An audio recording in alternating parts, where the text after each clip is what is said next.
Hello students, quadratic equation के कुछ questions मैं लेके आया हूँ जो सैम्पल पेपर जो सीबीएसई ने इशू किए हैं उसके क्वेश्चंस हैं ये, ठीक है। और ये सारे 2-2 मार्क के क्वेश्चंस हैं, ठीक है। ये क्वेश्चन नंबर 2 है जो सैम्पल पेपर उसने सीबीएसई ने इशू किया है। Find the values of m so that the quadratic equation mx into 5x minus 6 equals to 0 has 2 equal roots, ठीक है। तो 2 क्वेश्चंस सैम्पल पेपर में दिए हैं क्वाड्रेटिक के। ये दोनों क्वेश्चन जो है 6th क्वेश्चन जो मैंने लिखा है और ये भी 6th लिखा है, ये और में है। और ये क्वेश्चन नंबर 2 है, ठीक है। इजी क्वेश्चन है, ज़्यादा डिफिकल्ट नहीं है। हम इन्हें सॉल्व करके देखते हैं किस तरह से सॉल्व होंगे। तो हमें बोला है कि भाई ये क्वाड्रेटिक इक्वेशन है जिसके रूट्स इक्वल हैं।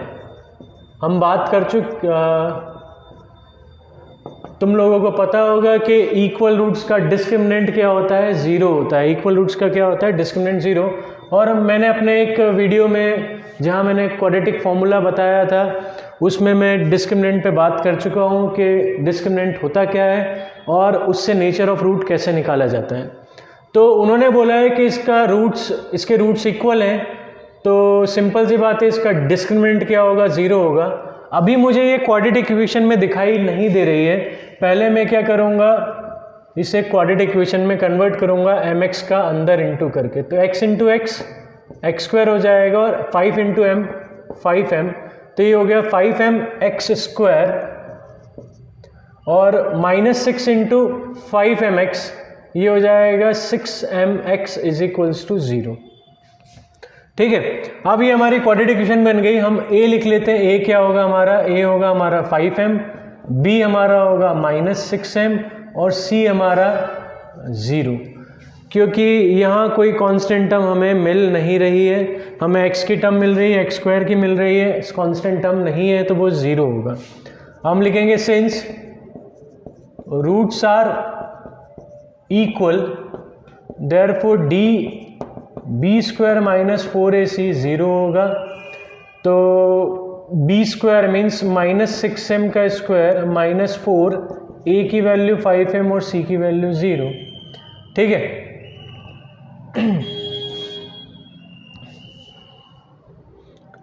तो 6 का स्क्वायर 36 और माइनस का स्क्वायर प्लस, तो ये 36m स्क्वायर हो जाएगा, ठीक है। नेगेटिव का स्क्वायर पॉजिटिव होता है। बहुत सारे बच्चे क्या करते हैं, 6 का स्क्वायर 36 कर देंगे, m का स्क्वायर m स्क्वायर कर देंगे और साइन माइनस का ही लगा रहने देंगे।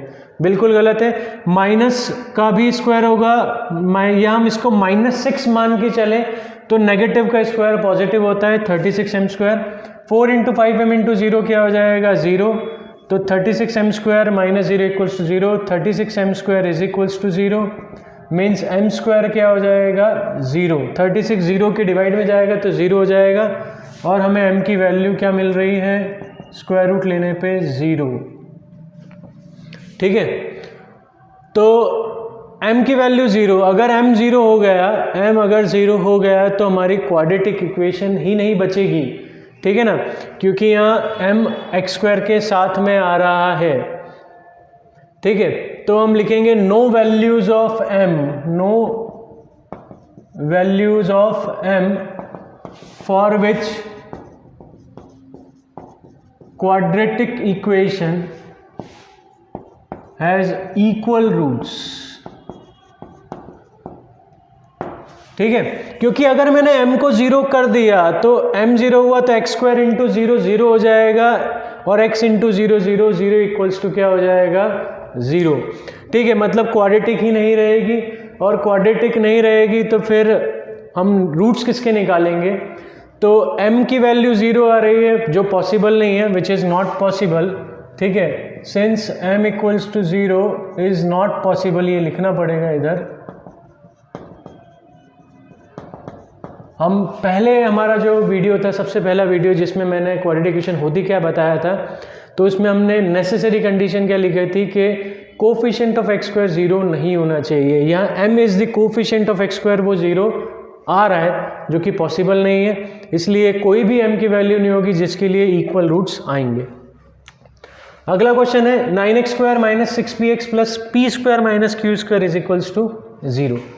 अब यहाँ हम अगर बात करें तो इसे हम क्वाड्रेटिक फार्मूला से करेंगे तो हमारे लिए थोड़ा इजी पड़ेगा, और अगर मैं फैक्टराइजेशन से करूँगा तो तुम्हारा दिमाग थोड़ा सा ज़्यादा लगाना पड़ेगा तुम लोगों को इसको स्प्लिट करने के लिए। ठीक है, तो मेरा सजेशन तो होगा इस टाइप के क्वेश्चंस को क्वाड्रेटिक फॉर्मूले से ही करने का। ठीक है, पर अगर तुम चाहते हो कि नहीं इसे हम फैक्टराइजेशन से मेथड से करें तो मैं इसको फैक्टराइजेशन मेथड से भी एक बार करके दिखा देता हूँ, पर सजेशन मेरा तो सिर्फ यही रहेगा कि इस टाइप के क्वेश्चंस जिनमें आर्बिटरी कांस्टेंट्स आते हैं, ये आर्बिटरी कांस्टेंट्स हैं P और Q, जिनकी वैल्यू फिक्स नहीं है कांस्टेंट पर वैल्यू फिक्स नहीं है, तो इन्हें हम बोलते हैं आर्बिटरी कांस्टेंट। तो क्वाड्रेटिक फार्मूला ज़्यादा समझदारी का काम होता है लगाना। ठीक है, हम इसको स्प्लिटिंग से भी एक बार करके देख लेते हैं। P square minus q square into 9, तो ये हो जाएगा 9p square minus 9q square. 9 का p स्क्वायर में भी इंटू होगा, 9 का q स्क्वायर में भी होगा। और हमारी मिडिल टर्म क्या है, -6p। -6p को हमें दो टर्म्स में ब्रेक करना है कि मल्टीप्लाई करें तो ये आए और ऐड करें तो 6p आए। अब देखो 6p एडिशन में चाहिए, मतलब हमारा p जो है वो नेगेटिव होना चाहिए। p क्या होना चाहिए, दोनों नेगेटिव होने चाहिए। तो मैंने इसको -3p और -3p कर दिया, क्योंकि इन दोनों को जब तुम ऐड करोगे -6p आ जाएगा। पहला काम तो हो गया। तो 6p को हमने ब्रेक कर दिया -3p में, क्योंकि माइनस माइनस प्लस और 6p आ जाएगा। इससे एक फ़ायदा और होगा कि -3 इंटू -3 हो जाएगा +9 और p into p square 9p square, जो कि मुझे मल्टीप्लिकेशन में चाहिए। तो मेरे दोनों काम बन रहे हैं। ठीक है, -3p में 6p को ब्रेक करने से। अब मुझे चाहिए 9q स्क्वायर भी, और मिडिल टर्म में मुझे q नहीं चाहिए, मतलब इस तरफ q पॉजिटिव होना चाहिए, इस तरफ q नेगेटिव होना चाहिए। ठीक है, सिंपल सा है भाई। अगर तुम्हें मिडिल टर्म में q नहीं चाहिए तो वो कैंसिल आउट होना चाहिए, और वो कैंसिल आउट कब होगा, जब एक पॉजिटिव होगा एक नेगेटिव होगा। और मल्टीप्लिकेशन में मुझे 9q स्क्वायर चाहिए, तो 9 कैसे आता है, 3 3 से, तो मैंने यहाँ कर दिया 3q और यहाँ भी 3q, पर यहाँ 3q पॉजिटिव, यहाँ 3q नेगेटिव, जिससे क्या होगा, जब इन दोनों को ऐड करोगे 3q से 3q कैंसिल आउट हो जाएगा। अब इन दोनों को ज़रा मल्टीप्लाई करके देखो, तुम्हें 9p square minus 9q square मिलेगा। जैसे -3p into -3p 9p square, -3p into -3q plus 9pq, 3q into -3p -9pq, और 3 3 9 plus minus minus q into q square 9q square. 9pq से 9pq गया, 9p square minus 9q square आ गया। तो मतलब हमने जो स्प्लिट किया है वो हमारा करेक्ट है। हम यहाँ स्प्लिट करा हुए टर्म्स को लिख देते हैं, 9x square minus 3p plus 3q। ठीक है, एक काम करते हैं, यहाँ प्लस का साइन लगाकर ब्रैकेट लगाकर यहाँ माइनस रखकर इधर x लिख देते हैं, क्योंकि x तो लिखना ही पड़ेगा, है ना। 6px था तो इधर भी क्या आएगा, दोनों तरफ x आएगा। फिर plus -3p minus 3qx plus p square minus q square equals to 0। अभी भी प्रॉब्लम ख़त्म नहीं होती है, ठीक है ना। स्प्लिटिंग में एक दिक्कत हो रहा है, कॉमन निकालने की दिक्कत है, ठीक है ना।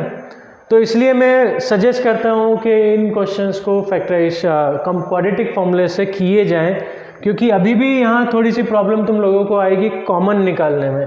एक हर्डल तुमने पार कर दिया स्प्लिट करके, तो और सही स्प्लिट किया है, एक हर्डल और बचता है कॉमन निकालना। तो अगर हम बात करें ये 9x स्क्वायर प्लस यहाँ से 3 कॉमन निकालूं तो अंदर क्या बचेगा, q minus P x plus, अगर मैं यहाँ से -3 बाहर निकालूं तो ब्रैकेट में बचेगा p प्लस क्यू एक्स। और यहाँ अगर हम बात करें a square minus b square दिख रहा है, तो a plus b into a minus b हम इसे लिख सकते हैं। तो पहले कॉमन निकालने से पहले मैंने थोड़ा इसका और सॉल्व किया, p square minus q square को p plus Q into P minus Q, यहाँ से -3 कॉमन आ रहा था वो निकाल लिया, और यहाँ से भी 3 कॉमन निकल रहा था वो निकाल लिया। ठीक है, एक काम करते हैं, यहाँ से हम -3 बाहर निकाल लेते हैं, तो हमारे पास ब्रैकेट में p पॉजिटिव हो जाएगा और q नेगेटिव हो जाएगा। अब मुझे 3 कॉमन आता दिख रहा है, मैंने 3 निकाल लिया बाहर, इसके पास 3 बचेगा और अच्छा x भी बाहर निकलता आता दिख रहा है, तो 3x बाहर निकाला, 3x अंदर बच जाएगा, एक 3 और एक x। यहाँ से 3 और x बाहर निकल गए तो माइनस p माइनस q बचेगा। यहाँ से अगर हम p प्लस q बाहर निकालें, निकल रहा है, निकाल लो। और क्या बाहर निकल रहा है, और नेगेटिव साइन हम बाहर निकाल दें, क्योंकि मुझे यहाँ x पॉजिटिव चाहिए और यहाँ माइनस का साइन है जो x को नेगेटिव कर देगा, तो माइनस बाहर निकाल लिया। ब्रैकेट में बचेगा 3x, एक 3 बचेगा और इधर x बचेगा, और यहाँ ब्रैकेट में बचेगा p minus q is equals to 0। ठीक है, अब 3x minus p minus q common निकल गया और ब्रैकेट में बचेगा 3x minus p plus q is equals to 0। अब सिंपल है, बस एक बार इसको 0 करना है, एक बार इसको 0 करना है और हमारा आंसर आ जाएगा। तो कर लेते हैं, 3x minus p minus q को 0 किया, 3x equals to p minus q हो जाएगा, x हो जाएगा p minus q by 3 divide में चला जाएगा, और 3x minus p plus q is equals to 0 किया तो 3x इज इक्वल्स टू हो जाएगा p प्लस q और x की वैल्यू आ जाएगी p प्लस q बाय 3। ठीक है, तो ये हमारे दोनों रूट्स निकल गए। इसको एक बार क्वाड्रेटिक फॉर्मूला से ज़रूर करके देखना, थोड़ा सा मेरे हिसाब से इजी पड़ेगा स्प्लिटिंग से। ठीक है, ट्राई ज़रूर करके देखना। If Ritu were younger by 5 years, ये एक और क्वेश्चन है, 6th, ये 6th और ये 6th, दोनों 6th क्वेश्चन है और में दिए हुए। अब तुम्हें डिसाइड करना है, तुमको वर्ड प्रॉब्लम ज़्यादा अच्छे से आती है, कंफर्टेबल हो कि इस टाइप की इक्वेशंस में ज़्यादा कंफर्टेबल हो। ठीक है, if Ritu were younger by 5 years then what she really is. अभी जो उसकी एज है उससे अगर वो 5 साल छोटी होती तो उसकी एज का square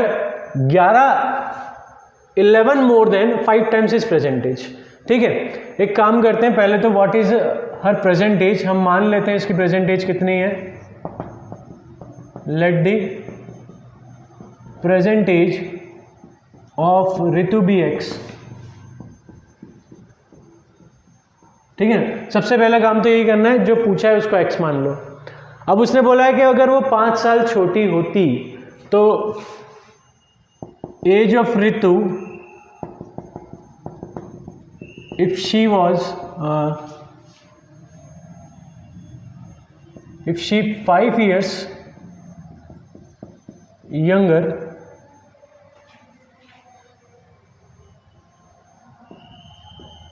then she really is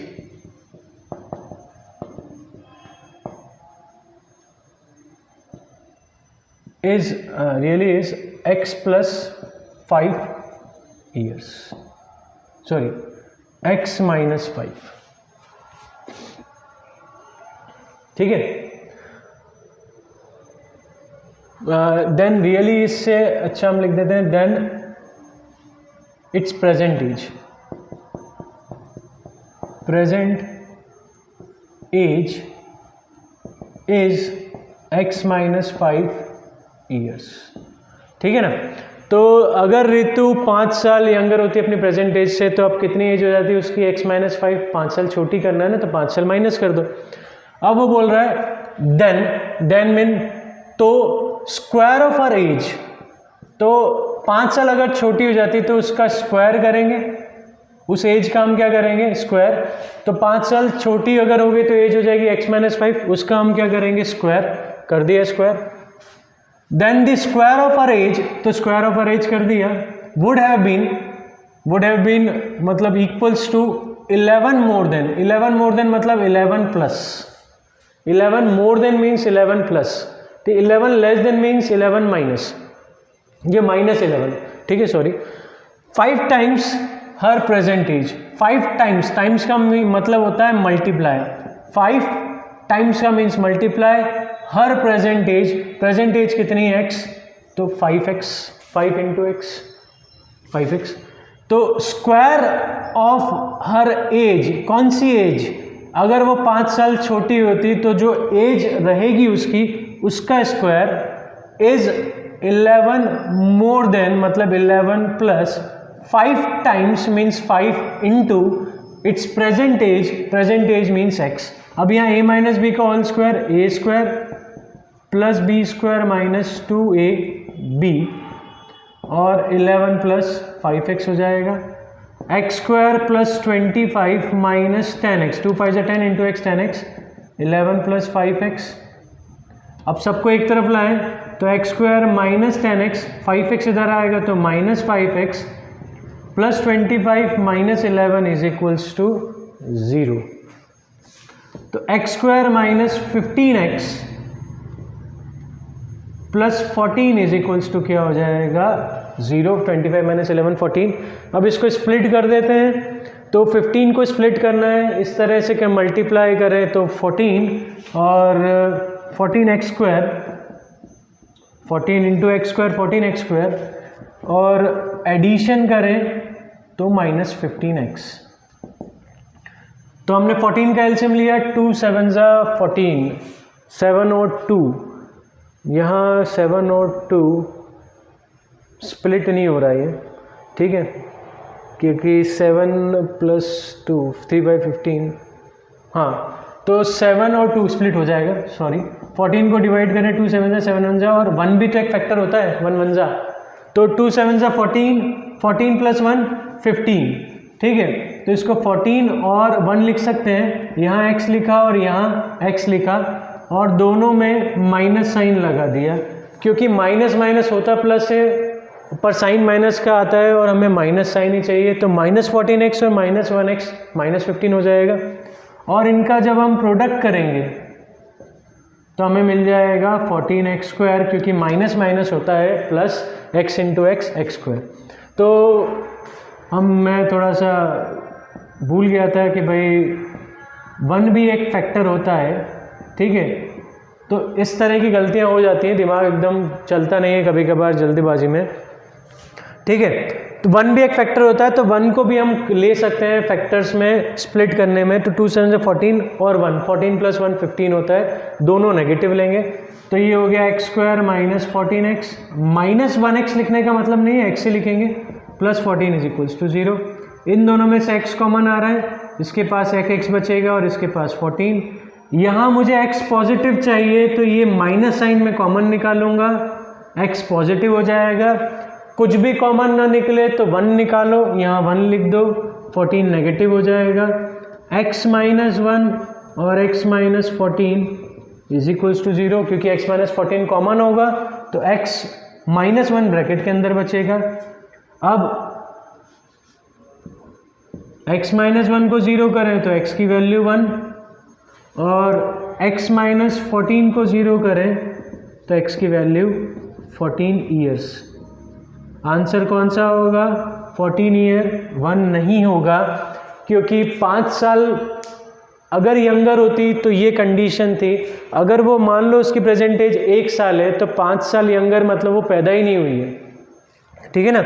अगर तुम प्रेजेंट एज 1 साल मानो तो उसने कंडीशन क्या बोली है, अगर वो 5 साल यंगर होती तो ये कंडीशन होती कि इसका square 11 more than 5 times is present age.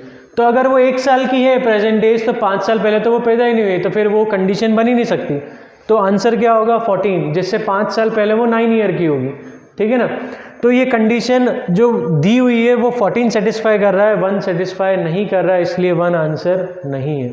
तो ये बोर्ड में सैम्पल पेपर जो सीबीएसई ने इशू किए हैं, क्वाड्रेटिक के कुछ क्वेश्चंस थे उस पेपर में, वो मैंने तुम्हें सॉल्व किए हैं, ठीक है। मैं और भी क्वेश्चंस लेकर आऊँगा जो बोर्ड में आ चुके हैं, ये सैम्पल पेपर के हैं, सैम्पल पेपर जो इशू किए हैं सीबीएसई ने, ठीक है। उसका सॉल्यूशन मैंने तुम्हें दिया है। हम लास्ट ईयर के पेपर्स के क्वेश्चंस भी करेंगे। तब तक के लिए गुड बाय, थैंक यू, मिलते हैं बाद में।